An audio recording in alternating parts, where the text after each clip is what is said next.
Welcome to Critical Matters, a sound podcast covering a broad range of topics related to the practice of intensive care medicine.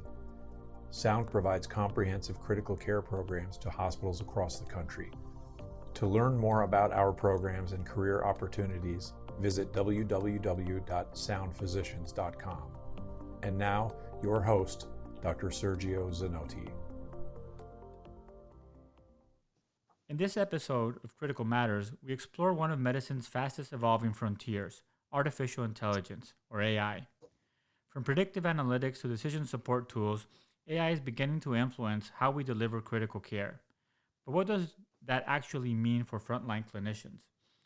I'm a big believer that the best uses of technology are not defined by those who create the technology and have the most expertise in the technology, but those who use it.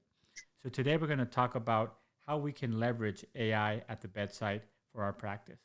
Our guest is Dr. Sharad Patel, a critical care physician with additional board certification in nephrology and echocardiography. He is a critical care intensivist at Cooper University Healthcare in Camden. He's also the assistant program director for the Internal Medicine Residency Program and an assistant professor of medicine at Cooper Medical School of Rowan University. Dr. Patel is deeply interested in applying artificial intelligence and other technologies at the bedside. Sharad, welcome to Critical Matters. Thank you, Sergio. Thank you for having me. And I'm excited to talk about this topic. I could probably talk about this topic for hours, but I'm excited to spend this hour with you. Awesome. So why don't we start as a way of introduction with why do you think intensivists should care about AI in this topic in particular? Yeah, I think really to answer that question, we have to kind of go back and look at what are some of the pain points in the ICU and what makes the ICU unique. So the ICU is unique in the sense that there's so much data. There's the arterial line, there's the ventilator waveforms, there's the labs, the vitals, there's so much data that it produces on a daily basis. This is ripe to provide for an AI to learn from, which we'll talk about what this means about the learning. So there's so much data. So that's one thing. Two, I think intensivists should care because where in the hospital is there more cognitive load? And I guess this could be argued, but as far as the cognitive load of the ICU, the noises, the sounds, the interruptions, the number of decisions you're making under duress, it's such a cognitively loaded place that I think AI is a great tool to not replace us, but to actually provide fill in the gaps of where the human mind can't take over. So like one thing about the human mind is that our ability to think about something, our working memory can handle about 4 to 7 items at once. But in the ICU, we're trying to think about a lot more things at once. So like our ability to do this is limited. There's a concept called ego depletion, which as you make decisions, your ability to make more complex decisions down the line gets diminished. And so AI could potentially help with this, where it could take away some of the more simple decisions and automate some of the more simple things, and then allow us that cognitive reserve of our prefrontal cortex to make the more complex decisions down the line. So I think that the applications of AI, the ICU is probably one of the top 5 places in medicine where it should be applied. Excellent. And when we've talked offline, I mean, you always refer to yourself as an AI practitioner. Could you share with us your path to making AI useful in your critical care practice? Yeah. And I was thinking about this. So it was like, I call myself a practitioner because this is the first time in my relatively young career that I'm actually speaking about and actually applying in research things that aren't directly related to my credentials. So for example, my previous research talks would be about things within nephrology or critical care and ventilators and echocardiography. But those stemmed from my training and my credentials. This I've kind of learned more as almost like a tradesman. I've picked up these tools, I've tinkered with them, I've practiced with them. And so over time, I became more proficient at using these tools, and I started looking under the hood and looking to see how these tools worked. And so I call myself a practitioner because I don't have a degree that I've taken. I don't have a degree in machine learning. I don't have a degree in AI, but I'm a self-learner. I've taken many courses, these mini courses. I've read hours and hours about this topic, and I've practiced and coded and made mistakes. And along that line, it's given me this degree of proficiency in it where I can actually think about this in a logical way and think about ways to solve problems. But before we dive into those applications and some of the things that are going on, maybe we should start with setting the floor with a little bit of AI 101 and really Yeah. make sure that all our listeners are on the same page of what we're really talking about. So from a I guess high level perspective, what is AI? What is the difference between AI, machine learning, deep learning? Could you talk a little bit about that, Sharad? Yeah. So AI meaning artificial intelligence. So you can kind of think about it as uh, creating a system that can perform tasks that used to require human intelligence. For example, writing a poem or writing an epic like the Iliad. Uh, AI could potentially do things like this today, and before it required human intelligence. So, the artificial aspect of it is doing the things that human intelligence used to do that now AI systems could potentially do. When you think about machine learning, so machine learning is under the umbrella of artificial intelligence. So these terms often get thrown back and forth. And if you wanted to visualize a Venn diagram, that's probably kind of the best way to kind of talk about these things. But machine learning is a subset of artificial intelligence. And so let me kind of give you a simple example where everyone in their EMRs gets these sepsis alerts, right? These simplistic sepsis alerts based on their SIRS criteria. These are explicit rules that are programmed to say when the heart rate is this, when the respiratory rate is this, and these two things exist, send an alert. This is not a learning system. It hasn't learned by patterns. But machine learning, it actually is a method that you provide a large amount of data, labeled data, to say, all right, algorithm, machine learning model, this is what sepsis is, and this is what sepsis is not. So you give them thousands, hundreds of thousands, and millions of examples of where sepsis criteria was met, where sepsis criteria wasn't met, or AKI criteria was met, and where AKI criteria wasn't met. And it's trained on this data, and based on that kind of pattern recognition and learning, it can identify sepsis, it can identify AKI, and it gets better as more data, clean data is provided. So there's a big difference between just a simple kind of algorithm that identifies SIRS versus machine learning, which actually learns from data and doesn't require like explicitly programmed rules. For example, just identifying like SIRS in a patient. And then deep learning, right? So the deep learning is more, it builds upon machine learning. Deep learning is, and you'd have to talk about neural networks. And I don't want to get in too much into the weeds of this, but to understand deep learning, it's essentially a type of neural network. And it's basically created based on the human mind. The human mind has layers of neurons. The same with a neural network. It has an input layer, it has hidden layers, and it has an output layer. Data goes in to the input layer, and there's lines. You can draw these arrows back and forth, where what it's trying to do is learn these nonlinear patterns in the data. How do you identify sepsis? How do you identify AKI? And it has the labeled data of what sepsis is, what sepsis isn't. And it finds the nonlinear patterns, and it goes back and forth until that error rate is reduced as low as possible. And now it's trained to identify sepsis. So that's what deep learning in the neural network is. And these are powerful, powerful methods to identify these nonlinear trends that the human mind actually will have a difficult time with. So that's kind of like a basics of what AI, machine learning, deep learning, and what a neural network is.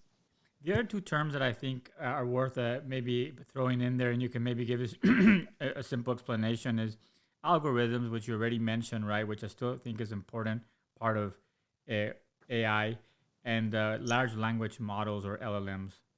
Yeah. Yeah. So an algorithm could be basically a recipe is an algorithm, right? So you look at a cookbook, it tells you how to make something that you're following a predefined method to solve a specific problem. So that could be an artificial AI, an AI doing that or a human doing that. So that's the basics of an algorithm. Now, when we talk about kind of the evolution of AI, and I mentioned kind of like the neural network already, the big thing that when people talk about AI today, they're probably talking about large language models. They're talking about ChatGPT, they're talking about Claude, they're talking about Gemini. So back in 2017, so what led to this point where there's this big, huge AI explosion? In 2017, a paper came out, and it was by Google, and it was titled "Attention is All You Need." And it introduced this new type of neural network, and it was called a transformer model. And again, we could easily get into the weeds on this, but to kind of just keep it high level, what this did that improved upon the previous neural networks, like recurrent neural networks, LSTMs, these are just examples of neural networks that existed before, is that the previous neural networks did well with sequential data. So when you trained it, you would have to train it sequentially. And it had a difficult time remembering what came before it. So for example, if you're trying to predict text, it had a difficult time predicting the next word because it didn't have the context of all the previous words before it. But with the transformers, now it has contextual understanding. It's something called attention. And this attention made it better at identifying that, let's say a patient, it was a 74-year-old patient with COPD, had pneumonia 6 weeks before, coming back again with dyspnea, completed antibiotic course. And so this kind of context, a transformer model would be able to keep in context the temporality. When did the patient come in before? What diagnosis does it have? So all these things are kind of the attention is given to this, and it's better able to predict the next word than the previous neural networks were. And that's what kind of really made these chat GPTs and things like that more powerful. The second thing that really changed beyond the attention and the contextual understanding was the ability to train it. And so you could train these models using something called parallelization, which now it can use a bunch of GPUs to train the data and break the knowledge or the information into small chunks, and they could all run at one time. So you were able to train the models on a lot more data than you were before. So that's what kind of the two big things that led to this explosion of what we think of AI today. So most people, when they speak about AI today, they're probably talking about large language models. They're probably talking about ChatGPT, Gemini, and things like that. And the other thing I wanted to ask you, Sharad, is if you could share with us some things that AI is not, and maybe share some common myths or misconceptions about AI commonly held by clinicians. Yeah, I think it's easy to anthropomorphize ChatGPT or Gemini, and it almost feels like you're speaking to a human. It really, what ChatGPT and these LLMs are, they're essentially really complicated calculators. They're prediction machines, and they're thinking in numbers. They're not actually thinking in words. They're thinking in numbers, and so the fact that they don't understand, like when we think about morality, emotions, and words like pneumonia and MI, all these words, this means nothing to the large language model. These are all numbers, and it's trying to predict basically the next word. So it can do things like create something out of thin air, and one concept is called hallucinations. And so a concept could be is that, wow, these outputs are so beautiful. I can trust these. This reference, it looks so real. I can trust this. And so trust is something that is going to need to be earned in this, and it can hallucinate and create references out of thin air. It's getting better, but this still exists. So really, for one of the misconceptions for AI is that you could trust that all the outputs. We are not there yet. We might get there one day through careful implementation, but you'd have to be very, very careful and really be hyper vigilant of things such as hallucinations when you're doing research, and even eventually getting to the point where you're using these tools for clinical decision making. Yeah. And the second point I would make about this is that AI is not going to replace physicians. I think it's kind of, humans go through this kind of black or white thinking, right? So that's one of the cognitive biases that exists with humans, is that we think in black and white terms, and it's not going to be AI versus doctors. What the best implementation is going to be an AI that augments what humans do in clinical practice, and through like looking at some of the cognitive limitations I mentioned before. How can we reduce the cognitive load of the clinician so we can make our complex decisions and be better with the other aspects of being a doctor, like the humanism aspects and things like that. And so that's a second thing that I think is a misconception that I think we really need to rethink. And then another misconception might be is that the AI needs to be perfect, or the data that we're feeding it needs to be perfect. I think this is where kind of we're going to be running into some problems. Like, how good does the AI need to be for us to actually to use? So I'll use the example of an autonomous car, right? So an autonomous car, if we all drove autonomous cars, even today, the accident rate would probably be much, much lower. It'd be 1 in a million. But that 1 in a million would probably be scrutinized very, very heavily. Whereas humans, the fallible that we are, we may have an accident rate of 1 in 1,000, right? The AIs could be much, much better than us, and there could be less total harm to humans in general. But our ability to let go and just accept that 1 in a million is more difficult than the 1 in 1,000 for the human. So in the medical aspect of it, one kind of, I think, like, I guess a bias that we may have against AI is that it can make mistakes. Well, I agree, AI can make mistakes, but humans make lots of mistakes, right? So you're like, the medical errors is one of the biggest reasons for morbidity and mortality in medicine. And so if the AI is properly applied, there could be a small error rate, but I think overall it would improve the error rate of the overall medical system. So I think those are some of the things that common kind of myths and misconceptions about AI that I think we should really rethink. Perfect. Let's move on to applications of AI in critical care today. And I would like to do this in kind of like 2 steps. First, I would like to just get your overall assessment of some applications where we are in general. And then I would like to go more specifically in how do you use AI in your day-to-day, whether it be clinical or non-clinical, and maybe dive a bit deeper into that. So in terms of the applications that I kind of hear all the time, I hear about predictive analytics.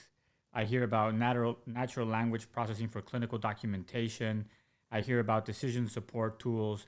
I hear about AI-powered imaging analysis, right? I mean, at the end of the day, X-rays and MRIs are just pixels with basically, like you said, number information, right? I hear about workflow optimization, and I'm also very interested in how do you apply it to teaching. So maybe we can go just, like I said, Sharad, at a high level. What do you know? What's going on in this world? And we can start with predictive analytics. Yeah, I think the predictive analytics, and this was before the transformers. This was before. Sergio, I've been in this field for like 6 years, but 6 years in this world it just moves so fast that when I think about what existed 4 or 5 years ago, it seems so rudimentary and simplistic compared to what is coming out today. So the things that exist and have existed for a while but are getting better, one is sepsis detection, right? I think the big problems and pain points in critical care especially is that we have these conditions that are time sensitive. Strokes, sepsis, AKI, of which if we get to it early, we can change the trajectory of that patient. And so what AI can potentially do very well is to find and identify these things earlier than the human mind might be able to. So, and let me give you an example of how it might do this. Even a simple machine learning model where it's trained to identify sepsis. Now, this model it could have something called feature engineering in it. So again, so not to get into the weeds of where we might say, all right, the lactate's elevated. I'm worried this patient has sepsis and the patient may not do well. Well, the machine learning model could have something called feature engineering input into it, programmed into it, where it not only just looks at the lactate, it looks at the fact that the patient's albumin on admission was 1.7. And a little known fact is that if you look at most sepsis predictive, like mortality prediction tools, albumin is one of the biggest predictors of death. And I think of it as like a biomarker of your fragility.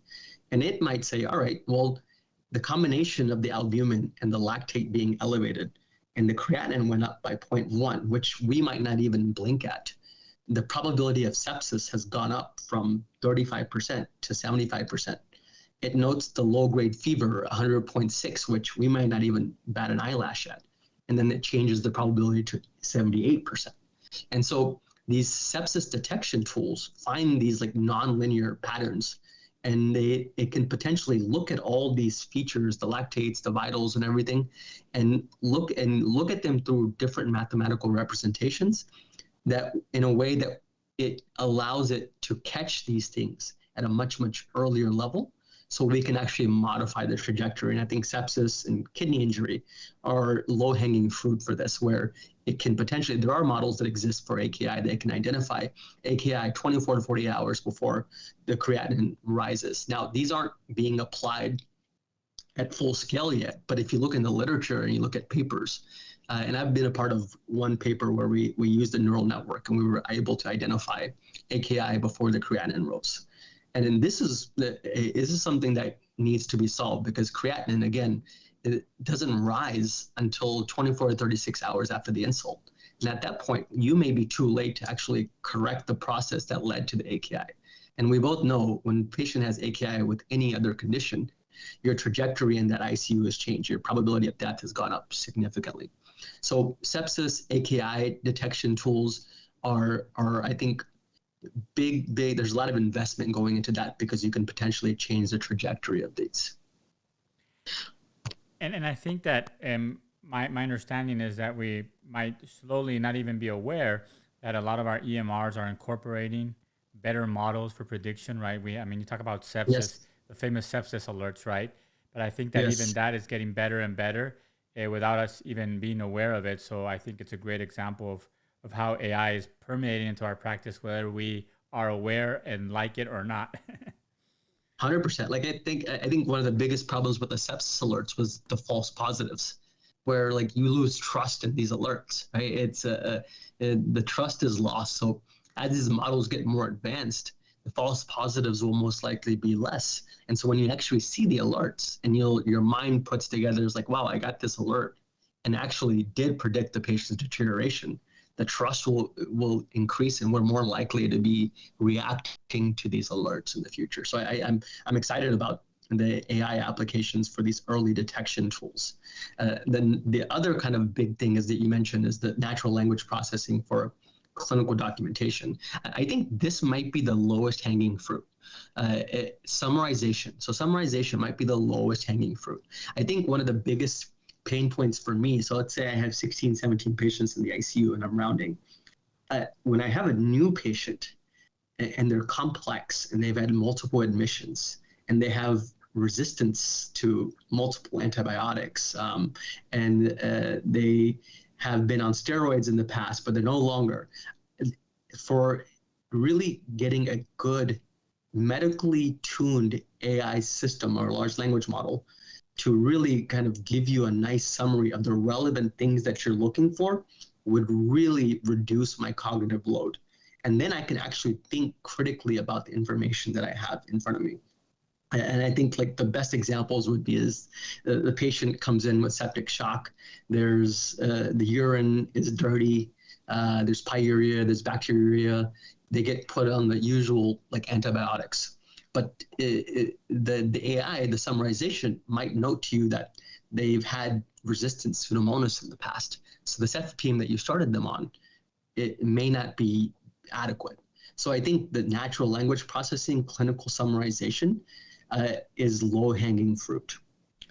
Decision support tools, this is kind of where I'm actually working on one decision support tool. And I think this is probably one of the more difficult parts and the one that's going to be scrutinized a little bit more by the FDA and things like that. So when you're actually using AI to make actual clinical decisions, like for example, differential generators, next best test, like if the AI can help you decide what the next best test is, de-escalation of antibiotics. These are high risk decisions that you'll be making, and there aren't many AI tools at this point that are actually applied.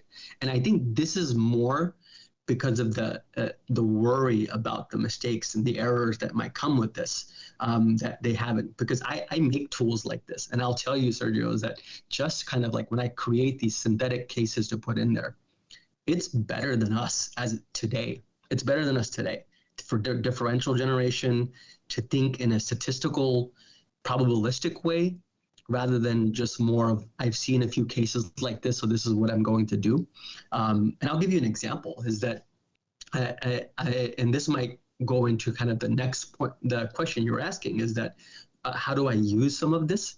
I have a tool that I made. It's an agent. It's a multi-agent tool that I don't use it for clinical decision making. I go back and I retrospectively, my difficult cases, I'll go back and I'll put the cases in then.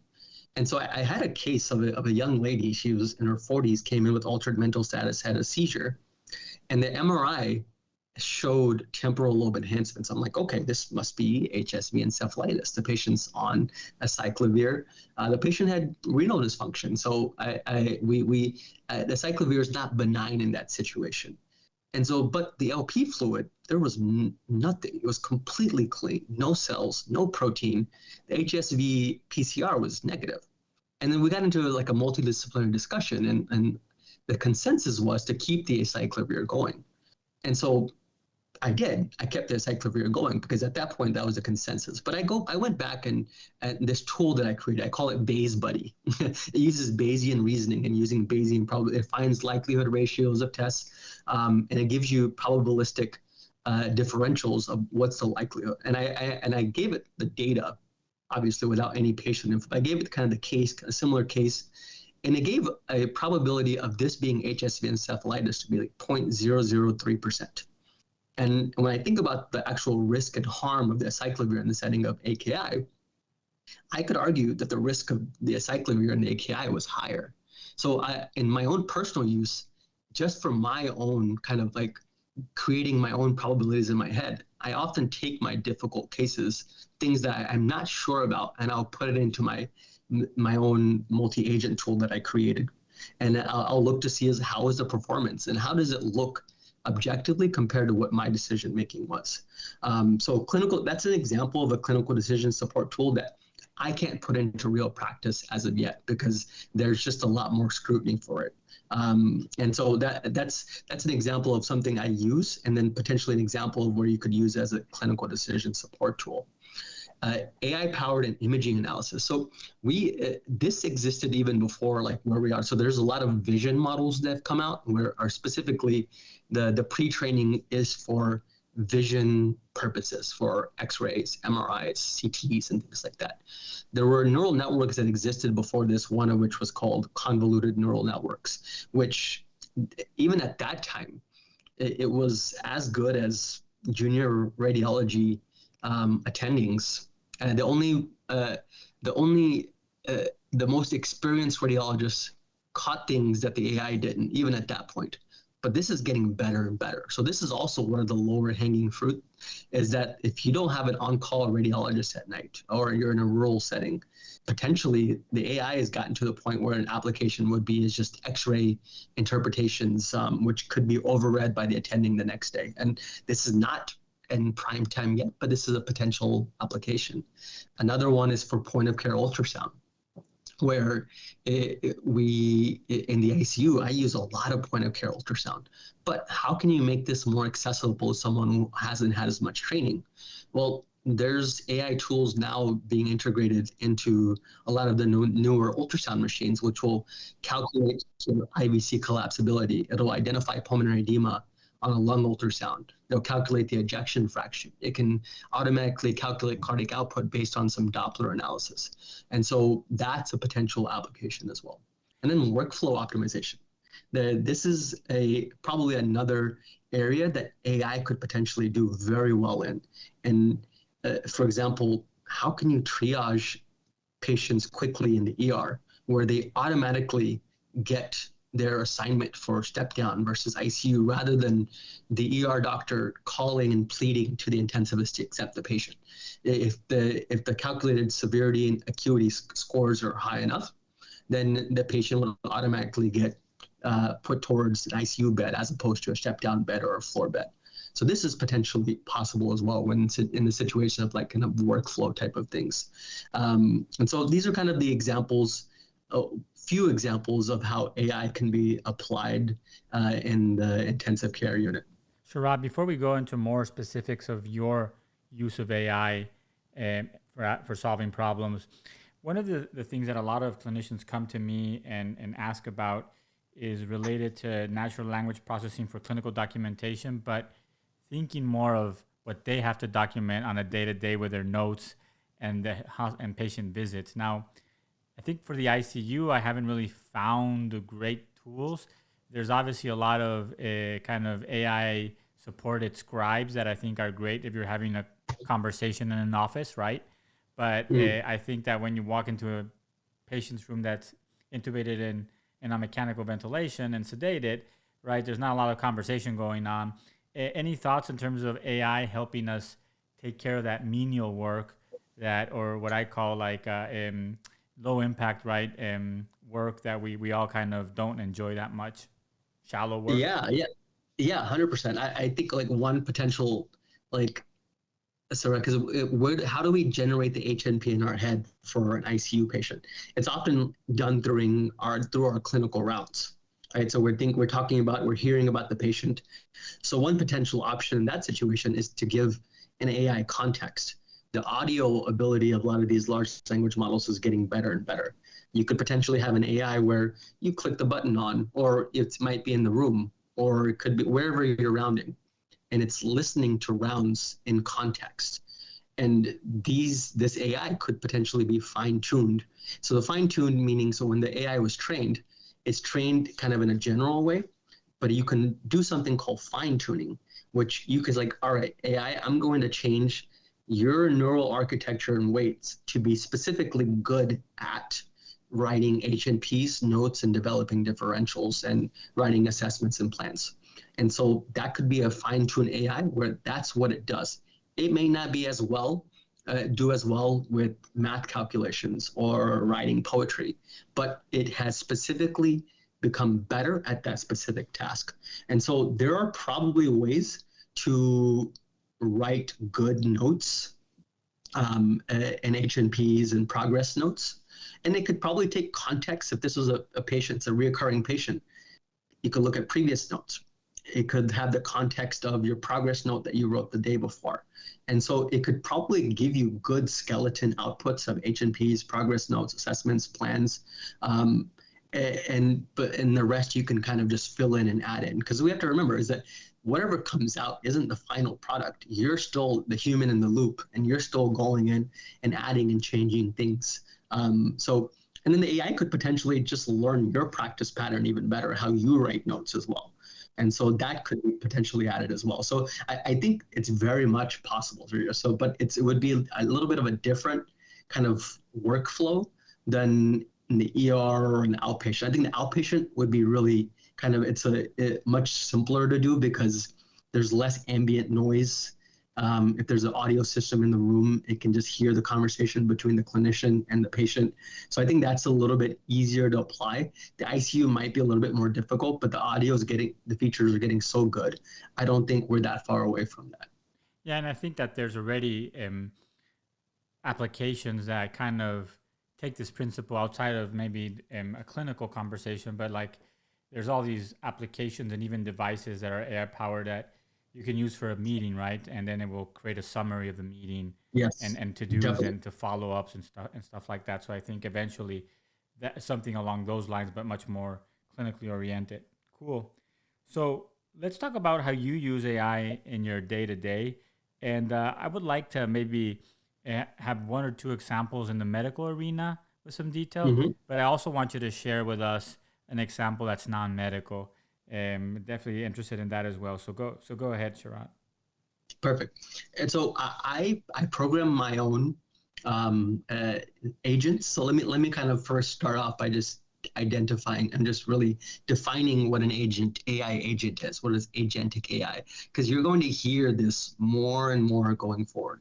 So uh, if you were to look at 10 different sources, you'll probably hear a slightly different definition. So I'll give you my definition. An agentic AI or an AI agent is essentially the large language model, let's say a ChatGPT model, and the GPT-4o model. And now it has the ability to almost autonomously, semi-autonomously make its own decisions. So, for example, if you asked it a question about the latest guidelines for latest guidelines for tidal volume titration in ARDS, it could rely on its own kind of training database, and that is such kind of information that's in the literature and it's been cemented. It's unlikely to probably hallucinate about that, but it could say, all right, just to be sure, I'm going to search the internet. I'm going to search Cochrane. I'm going to search UpToDate. I'm going to search PubMed to get a better research report on this. And so it could potentially just connect to the internet. So you have these API calls to the internet, connect to PubMed, connect to Cochrane, and make these decisions and pull that information and actually be able to have a separate agent that communicates with this first agent, and it'll organize that data. And then you could have a third agent that talks to these other agents as the fact checker and the hallucination checker. And so the output you get is kind of a multi-agent type of thing. So this is what I primarily use. And so up until very recently, when you use ChatGPT, you use Claude or Gemini, it wasn't an agentic process. But now in ChatGPT, there's this deep research tool, which works very, very well. And so what I used to do until very recently is I would have a research tool. So if I wanted to write a new paper on fluid management in ARDS, I would have my agents search the web, compile all the information, fact check it. And so there would be 4 or 5 agents, each with its own role, and I would get all the information back. And then I would look at that, and then I could potentially start writing at that point once I had the information. The second way I use this is for hypothesis generation. So I actually there's a really cool audio feature on the Gemini app on the phone, where if I'm thinking about non-invasive ways to identify intra-abdominal pressure elevation using ultrasound, I would use this Gemini tool and we would just hypothesis generate. And I would say, all right, so signs of intra-abdominal elevation, what would they be on ultrasound if I was thinking about it? And it might say, okay, it might be a smaller than usual IVC or collapsing IVC despite a high CVP. And so we'd go back and forth and we kind of really refine this thought process and hypothesis. And then once I've gotten to the point where it's clean, it sounds good, then I might go and apply this in a research fashion. And so hypothesis generation is probably one of the biggest use cases I use this for. And again, I most of the time I'm programming my own agents to do this. But now just the foundation models are so good, you could just use the foundation models to do things like that. So these are some of the medical use cases that I do for but non-medical. Our private conversation before Sergio, I was telling you that my first love is philosophy, and I love to just take these books that I loved and I thought I knew, and I'll put it into something called Notebook LM. It's a Google product, and you put it in there, and this tool can create a podcast, and I could listen to it. It's a really cool feature where it has two people talking and it sounds like a real podcast. And so this gives me kind of like a high level understanding of that book again.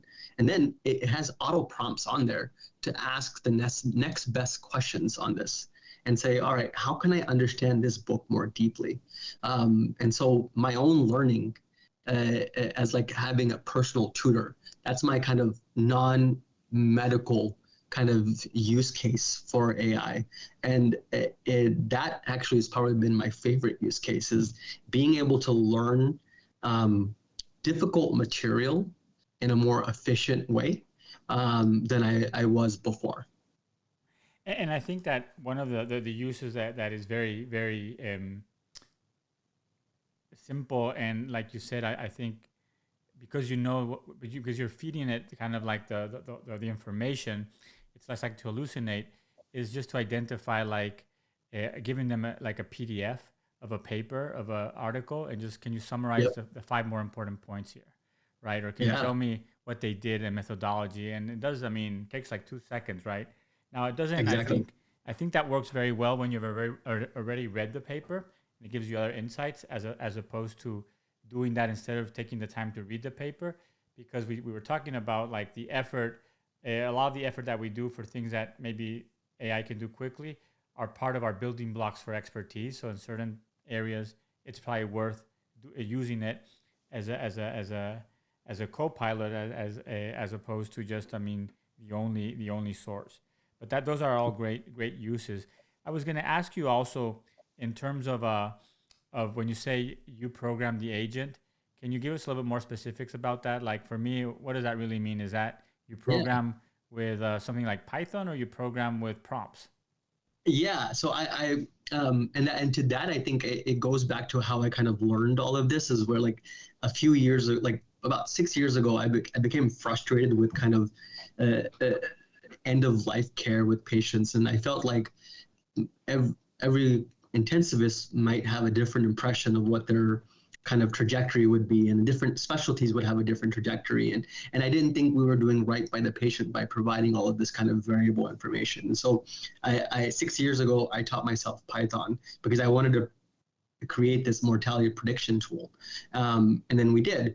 And I actually worked with a few engineers over at Rowan, which is associated with our medical school, and we created this tool. And I learned a lot. I made a lot of mistakes. I learned so much from it. And then I also learned SQL as well, to kind of pull data from these huge data repositories. So I learned this building that tool before. And so I primarily program in Python specifically. And so when I'm programming these things, I'm using Python, and I use these kind of agent frameworks. So there's a lot of these out there now. Microsoft has one which is called AutoGen. There's another one called Crew AI, and there's another one I use which is called Agno. And these are all agentic frameworks that use, and one of the languages you can use is Python. And so, but what they do is where you may have needed 300 lines of code before, they've created these kind of agentic, like almost simplified way to create these agents with Python, where it would be 100 lines of code as opposed to 300, 400 lines of code.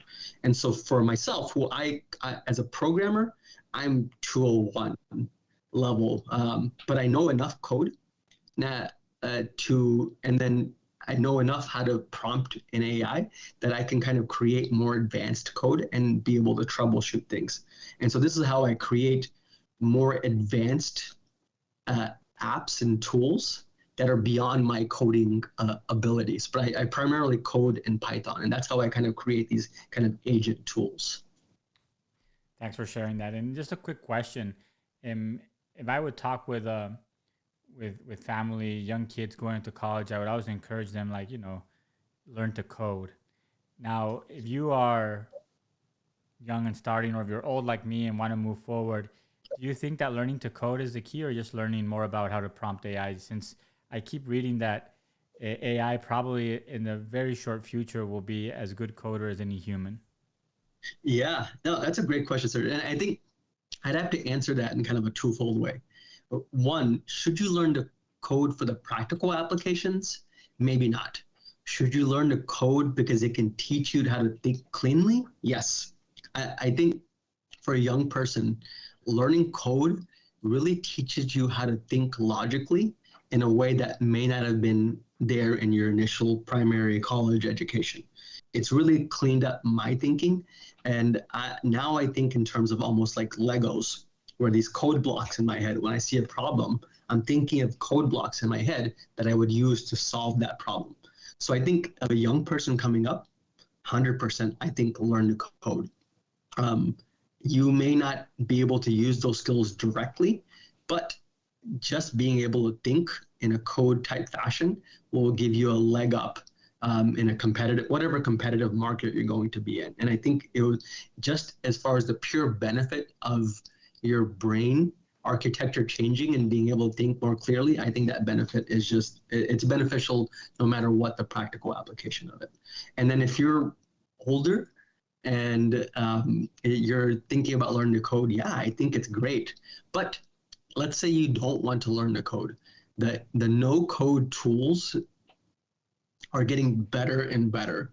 So the inertia, the blockades that existed to get into being an AI practitioner are getting smaller, and even in the past 2 years, where the things I needed to code before, there are so many no code tools now that you can get something an AI app up and running in a few hours that's quite complicated, and it's really just kind of a plug and play thing. So as long as you actually know what things you want to put together, the more important thing is you understanding the actual details of what connects together. And so if you're learning to code and you want to get into I would be reading a little bit more about what is a transformer model, what is embedding, what is attention, what is a vector database, all these things. You understand it more, you'll learn how you can connect these things in almost in like a Lego type of fashion and create the things that you'd like to create. Excellent. So as we move forward to closing, obviously you did mention some of the challenges and cautions, right? You talk about hallucinations and trust. Could you just tell us, I mean, from your perspective right now, what are some of the biggest risks of using AI in a high stakes environment like the ICU? Yeah, I don't think we're ready as of yet as just using the foundation model, but there are different approaches to doing this. So one, you can use an architecture called RAG, which is called Retrieval Augmented Generation, where the large language model is connected to the ground truth, the guidelines, the antibiogram of your hospital, the vitals, and the best methods to wean a ventilator. So it's connected to that, and the system prompt of the large language model is instructed to only rely on this external information. But it can have its usual kind of decision making, calculating, prediction ability, but rely on this outside source of information to make decisions. That's been shown to reduce doesn't get rid of it, but it reduces hallucinations. And so I think one of the biggest risks is if a clinician were to use ChatGPT today for clinical decision making without these additional kind of fail safes and guardrails, there could be issues, and you could potentially apply things to your patient that may not even exist. It could be hallucinations. The other things is just ICU research, right? So you creating writing papers for ICU research and not fact checking things and not fact checking references, that can be a risk as well. So hallucinations are still remain a big problem for large language models, but there's ways to mitigate and reduce this risk as well. And I think that that's where really I feel that a lot of it is right now that you still need, like you said, to have the human in the loop. And for high stakes environments, you need experts in that loop, right? I mean, and your expertise is 100%. important there. I think there's a great case of a lawyer who generated some briefings, or he had basically a couple of cases generated by AI as to support his argument, and then they were all hallucinated. None of them were real. Eventually, they Wow. figured it out, and he lost his license. Right, he was disbarred, Wow. and even though he didn't know they were unreal, I think the judges told him, "Look, I mean, it's your responsibility what you present." So he was disbarred. So obviously, that you have to be careful, right? There has to be 100%. a human in the loop. What are you most excited about in the short term regarding this whole area in critical care? Yeah, so can I ask a detail about that? Do you mean the AI in general? Because in general, I would say the new reasoning models and things like that are coming out, or most excited about applications in the ICU? I would say both. Both. Okay. So the things that I'm most excited about in just AI in general, which will have applications in medicine, is the AI agents is number one. Number two is the new reasoning models. So these reasoning models are incredible. And one of my best use cases for this, I think, going forward, is that these reasoning models are able to they used to something called chain of thought reasoning, and it almost mimics human type thinking. And it's able to really kind of put together a large amount of information and think about it non-linearly and solve really complex problems. And it has its issues still, but the outputs are incredible. Like it's the ultrasound example I gave you earlier of the coming up with non-invasive way. I used a reasoning model for that, and I told it to use all your knowledge about the basic science of how ultrasound transmission works, how intra-abdominal pressure works, and how the best put together, how do you think elevated intra-abdominal pressure would affect the size of the IVC through the ultrasound lens? And so this type of thinking, these reasoning models are incredible at. So I'm very, very excited about that. And I think taking these reasoning models and AI agents, I think their application in the ICU are going to be incredible. So as the reasoning gets better and better, the outputs will get better and better and more accurate. And so I think the application of both of these in the ICU will be really, really interesting. What would you recommend, or how would you encourage other clinicians to start their journey or become better AI practitioners? To practice, to just get in there, get your hands dirty.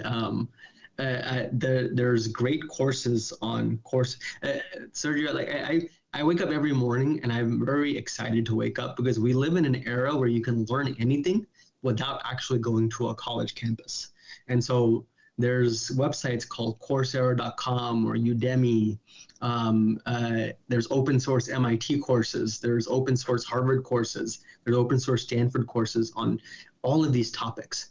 I suggest just getting in there, taking a course on Coursera there's an AI in healthcare course in Coursera, which would be by Stanford, which is a really nice kind of primer course on things you need to know if you want to get into this field. And once you have that kind of primer, then you can actually just start practicing and trying to find these no-code tools. If you want to program, great, take a programming class or Python course. But if you don't want to learn how to program, there's so many no-code tools for which there's courses as well on Udemy. There's a tool called N8N, which is basically, it's kind of almost like you're kind of just connecting things together in a visual way to create AI applications. So there's courses on N8N. And so really, I would say just take a beginner's course on any of these websites, find these low code, no code tools, learn how to use one or two well, and just start practicing and tinkering with it. And I think the same applies, right, to your daily use outside of uh, uh, of medicine. I keep playing, and you start learning, right? So, for example, what used to be like a prompt on Google, best restaurants in whatever city you're visiting, right? Now it can become a much more detailed prompt for ChatGPT, and it gives you actual some recommendations that are usually pretty good. Definitely. 100%. Excellent. Well, I would like to close the podcast with a couple of questions that are unrelated to AI, and I hope that you do not use AI to answer these. Would that be okay? That sounds great. Number one is, and I know you talked about philosophy, but you talked about books. So I like to ask our guest, is there a book or books that have influenced them significantly, or a book that they have gifted very often to other people? Yeah, I think so. There's a few. One is Meditations by Marcus Aurelius. I love this book because, and so Marcus Aurelius was a Roman emperor, and he had his own diary, and he wrote, he practiced something called Stoic philosophy, and he basically just wrote in it, and this was never meant to be read by anyone. But eventually someone got their hands on it and they published it. And it's a really nice way to look at this guy who was the most powerful man in the world, how he approached just waking up and how he's got his mindset in a correct way to be able to function in the most virtuous, ethical way possible, and to maintain his wellness and his mental health, as well as functioning well and creating the best Roman Empire he could create. So I think a lot of the lessons in this book hold true today. Another one is Thinking Fast and Slow. So this book might be one of the 2 or 3 books that changed how I view the world. So Thinking Fast and Slow was written by these 2 Nobel Prize winning behavioral scientists and psychologists from Israel, Amos Tversky and Daniel Kahneman. And it basically it showed scientifically and experimentally showed the fallibility of the human mind, right? So a lot of economics research assumed a rational character, a rational human being. This kind of flipped it on its head and saying, well, you know what? Our decision-making actually isn't rational. We're not very good at statistical thinking. We're not very good at making money decisions. And so when I read this, it really, really changed the way I viewed decision-making. I had more compassion for myself and I gave myself more slack. It really directed my interests going forward. And I honestly, without this book, I probably wouldn't have picked up coding and AI applications in medicine. So that book probably is one of the 2 or 3 books that changed the way I view the world. Excellent. I think they're both phenomenal books, and I would definitely put them in the show notes. So thanks for sharing that with us. Definitely. The second question, Sharad, is could you share something with us that you changed your mind about recently? Oh man, I think one big thing for me is that I am always trying to get better at something. So for example, I'm 41 years old, but my goal this year is to dunk a basketball. So I'm doing jump training and I'm like, my wife's just watching me as like I'm on the couch doing split squats and doing hops and kettlebells and all that stuff. And but in the same way, academically, I have intellectual ADD and I'm always trying to learn something new. But what I found is that this really fed my anxiety. It wasn't great for my mental health because I always felt like I needed to be on the go. So the one thing I've changed my mind on in the past few years is that there's nothing wrong with stillness. And in fact, the stillness and just sitting there and doing nothing and just being present has made me more creative and actually more my output has improved as well. Not to mention improving the relationships between my wife, my family, my friends, and things like that. So I have a long way to go with this concept, but the concept of stillness is something that I've changed my mind about in the last few years. Excellent. And the other thing you could do is just lower the rim. Always works. That's correct. That's what I did. Correct. That's what I did to solve that itch. Anyways.